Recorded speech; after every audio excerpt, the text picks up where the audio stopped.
Hello everyone, this is doctor Jeevesh Yadav. तो इस video में अगेन अपन जो है अकॉर्डिंग टू एनसीईआरटी सिलेबस समित अध्ययन पार्ट 2 का जो शारीरिक स्थान है उसको यहाँ पे कंटिन्यूएशन करेंगे। और यहाँ पे अपन बात करते हैं जो 8th चैप्टर है आपका शारीरिक स्थान का, जातीय सूत्रीय शरीरम अध्याय। तो जातीय सूत्रीय शरीरम अध्याय के अंतर्गत कौन से पॉइंट्स हैं, ठीक है, उसको अपन यहाँ पे ध्यान रखना है, उसको अपन यहाँ पे देखेंगे। तो सबसे पहले गर्भाधान के पूर्व आवश्यक कर्तव्य कौन से हैं, ठीक है। तो कौन से आपके गर्भाधान के पूर्व आवश्यक जो कर्तव्य हैं उसके विषय में यहाँ पे बात करते हैं। तो यहाँ पे सबसे पहले बताया गया है गर्भाधान के पूर्व जो है स्नेहन स्वेदन जो है पुरुष और स्त्री का होना चाहिए। तो गर्भाधान के पहले जो है स्नेहन और स्वेदन स्त्री और पुरुष दोनों का होना चाहिए। वमन विरेचन भी दोनों का होना चाहिए। इसके अलावा स्थापन तथा अनुवासन जो वस्ती है वो भी अपने को देना है दोनों को। तथा पुरुष के लिए मधुर औषधि से सिद्ध घृत तथा क्षीर का प्रयोग करना है और स्त्री के लिए तेल एवं वसा का प्रयोग करना है। तो ये क्या है, गर्भाधान के पूर्व आवश्यक कर्तव्य के अंतर्गत आते हैं। स्नेहन स्वेदन कराना है स्त्री पुरुष को, इसके अलावा वमन विरेचन कराना है स्त्री पुरुष को, अनुवासन तथा स्थापन वस्ती का प्रयोग करना है पुरुष के लिए, मधुर औषधि से सिद्ध घृत व क्षीर का, और स्त्री के लिए तेल व मांस का प्रयोग करना है। ये यहाँ पे बताया गया है। फिर मैथुन के लिए अयोग्य स्थितियाँ कौन से ऐसी स्थिति हैं जो मैथुन के लिए अयोग्य है। तो न्युब्ज जो स्थिति है, ठीक है, वह जो है अयोग्य स्थिति के अंतर्गत आते हैं। इसमें क्योंकि वात दोष का प्रकोप होता है, तो न्युब्ज जो स्थिति है वो अयोग्य स्थिति है, ठीक है। इसके अलावा आपका मतलब इनप्रोप्रिएट जो आपका पोस्चर्स हैं, ठीक है, वो यहाँ पे आपके बताए गए हैं। तो न्युब्ज जो स्थिति है उसको यहाँ पे आपका बताया गया है, तो ये आपको ध्यान में रखना है। इसके अलावा आपका पार्श्वगत स्थिति, तो पार्श्वगत जो स्थिति है वो आपको ध्यान में रखना है। पार्श्वगत स्थिति में कब का प्रकोप होता है, ठीक है, इस वजह से ये भी अयोग्य स्थिति है। दक्षिण पार्श्व स्थिति, तो दक्षिण पार्श्व स्थिति में कब का प्रकोप होता है, तो ये भी अयोग्य स्थिति है। और वाम पार्श्व स्थिति, तो ये इसमें क्या है, पित्त का प्रकोप होता है, ये भी क्या है, अयोग्य स्थिति के अंतर्गत आपका आता है। तो ये आपको ध्यान में रखना है। ओके, नाउ नेक्स्ट अपन बात करते हैं गर्भाधान की योग्य मैथुन की स्थिति, ठीक है। तो गर्भाधान के योग मैथुन स्थिति कौन से हैं। तस्मादुत बीजम गृहीत्यात्, ठीक है। तो यहाँ पे जो जिसके द्वारा जो है बीज का जो है ग्रहण हो सके, ठीक है, वो आपका क्या है, योग्य स्थिति के अंतर्गत आएगा। फिर इसके बाद में यहाँ पे आपका पुत्रेष्ठी यज्ञ के विषय में बताया गया है कि जो पुत्र की इच्छा रखने वाले जो संतान होते हैं, ठीक है, मतलब पुत्र की प्राप्ति, सॉरी, जो इच्छित संतान प्राप्ति के लिए क्या है, पुत्रेष्ठी यज्ञ कराया जाता है। तो ये चीज याद रखना, पुत्रेष्ठी यज्ञ क्यों कराया जाता है, तो इच्छित संतान की प्राप्ति के लिए पुत्रेष्ठी यज्ञ कराया जाता है। कि फिर गर्भ का वर्ण बताया गया है, तो गर्भ का जो वर्ण है उससे रिलेटेड यहाँ पे आपके क्वेश्चंस अराइज होते हैं। तो गर्भ का वर्ण के विषय में बात करें तो कौन से वर्ण होगा, कौन से महाभूत की अधिकता होने पर। तो जो गर्भ है वो गोरा कब होगा, गौर वर्ण कब होगा, तो जब उसमें तेज जल व आकाश महाभूत की अधिकता होती है, तो जो गर्भ होता है वो गौर होते हैं। तो जब गर्भ में क्या है, तेज जल व आकाश महाभूत की अधिकता होती है, तो गर्भ जो है वो गौर होते हैं। कृष्णवर्णी कब होते हैं, तो जब तेज वायु तथा पृथ्वी महाभूत की अधिकता होती है, तो कृष्णवर्णी होता है। तो तेज वायु और पृथ्वी महाभूत की अधिकता होने पर जो गर्भ है वो कैसा होगा, कृष्णवर्णी हो गया। श्याम कब होगा, तो सम सर्व धातु जब रहेगा, ठीक है, तो सम सर्व धातु रहता है, तो गर्भ का जो वर्ण है वो श्याम होते हैं। तो ये आपको ध्यान में रखना है। फिर पुंसवन कर्म के विषय में बात करते हैं। तो पुंसवन कर्म में यहाँ पे आपका बताया गया है, काल के विषय में बताया गया है।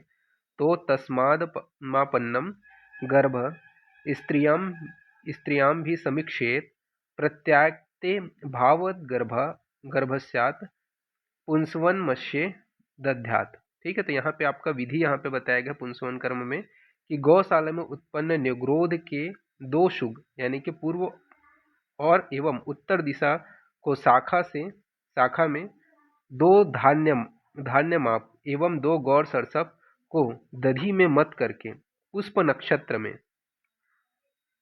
नक्षत्र में क्या करना है, पान कराना चाहिए, ठीक है। तो पुंसवन कर्म में बोला है गौशाला में उत्पन्न जो आपका न्योग्रोध है तथा दो शुग है जो पूर्व और उत्तर दिशा की ओर की जो शाखा है उसको दो धान्य मापक एवं दो गौ सरसप के दधी में मत करके, इन सभी चीजों को अपने को क्या लेना है, ले लेना है, और दधी में मत लेना है, ठीक है।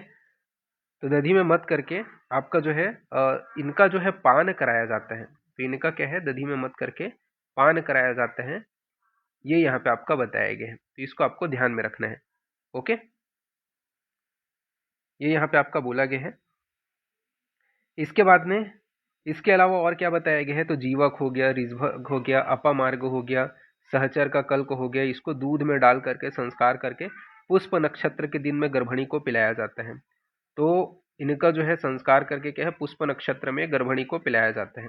किसका, जीवक, रिजभक, अपामार्ग, सहचर, इनका जो है संस्कार करके दूध के साथ मिला करके, मतलब संस्कार करके दूध में डाल करके पुष्प नक्षत्र में पान कराना, ये भी किसके अंतर्गत आता है आपका, तो यह भी आपके किसके अंतर्गत आते हैं, तो ये भी आपका पुंसवन संस्कार के अंतर्गत आते हैं। इसके अलावा आपका जो आपका कंड्या कीट हो गया, मत्स्य हो गया, इसको 1 अंजलि जल में डाल करके पुष्प नक्षत्र के दिन में गर्भिणी को पिलाया जाता है। तो ये भी यहाँ पे आपका बताया गया है। फिर गर्भ स्थान के द्रव्य, तो गर्भ स्थान के जो द्रव्य हैं वो बात करें तो इंद्रिय हो गया, ब्राह्मी हो गया, ठीक है, सतवीर्य, सहस्त्रवीर्य हो गया, अमोधा, अव्यथा हो गया, शिवा, आरिष्ट्या हो गया, वाट्य पुष्पी, विश्वसेन कांता, ठीक है। तो ये गर्भ स्थान के द्रव्य हैं, ठीक है। तो ये आपको ध्यान में रखना है कि गर्भ स्थान में इन द्रव्यों का प्रयोग किया जाता है।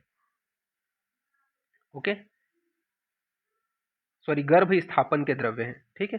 तो गर्भ स्थापन द्रव्य कौन से हैं, तो गर्भ स्थापन जो द्रव्य है, स्थापन है, ये सुधार लेना, इस स्थान द्रव्य नहीं है, स्थापन द्रव्य। गर्भ स्थापन द्रव्य में इंद्रिय, ब्राह्मी, सतवीर्य, सहस्त्रवीर्य, अमोधा, अव्यथा, शिवा, अरिष्टा और वाट्यायनी, विश्वेन सेन कांता, ये सभी आपके आते हैं। फिर इसके बाद नेक्स्ट अपन बात करते हैं उपविष्टक के विषय में, ठीक है। तो उपविष्टक क्या होता है, तो उपविष्टक के विषय में यहाँ पे आपका बताया गया है क्या है उसको। तो उपविष्टक में जो ये क्या है, गर्भ व्यापक के अंतर्गत आता है, ठीक है। तो उपविष्टक का यहाँ पे लक्षण बताया गया है, क्या बोला गया है, तो यस्य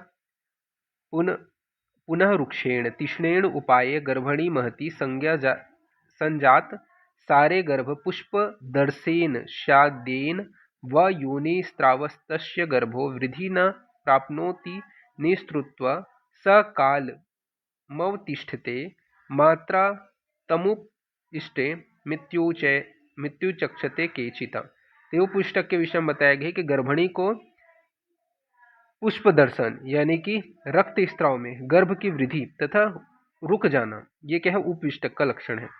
तो क्या है, गर्भिणी का पुष्प दर्शन यानी कि जो रक्त स्त्राव होते हैं आर्तव के दौरान, जब मेंसेस आते हैं उस दौरान रक्त स्त्राव होते हैं, उसमें क्या है, उससे गर्भ की वृद्धि होती है, ठीक है। पुष्प दर्शन के समय रक्त जो स्त्राव हो रहा है तो उसमें गर्भ की वृद्धि होती है तथा या फिर वो रुक जाता है, ठीक है। तो ये क्या कहलाएगा, आपका उपविष्टक कहलाएगा, ये यहाँ पे आपका बताया गया है।